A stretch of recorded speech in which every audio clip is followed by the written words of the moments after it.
What's up guys? For today's video guys, tuturuan ko kayo kung paano pumaldo sa cantaloupe. Una, syempre kailangan nyo ng cantaloupe. Yan, tanim natin. Yan, kahit ilan, kahit kung ilan yung meron kayo. Yan, tapos lagay tayo ng mooncut. Meow!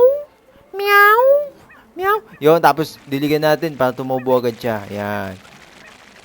Kapag 100% na guys, antayin natin na matulugon siya ng mooncut, saka natin lalapag yung master. Yun, first attempt. Op, sablay.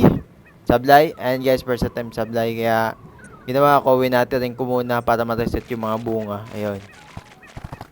Op, second attempt natin guys. Second attempt. Wait lang. Ang tagal nyo. Bilisan nyo. Ayan na. Op. Op, op, op. Lumayo pa eh, no? Second attempt. Ayun! Ayan. Yan. Saktong-sakto. Tapos lagyan natin yung master. Tapos, syempre, ang mahiwagang quit. Yan. Yan. After nun, after mga 10 minutes, binalikan ko na guys.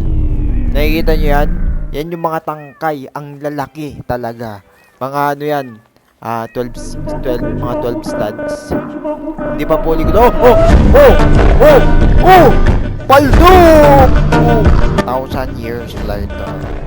Ito na sila guys, 100% fully grown, solid, paldo. Thank you so much sa panonood. Peace out.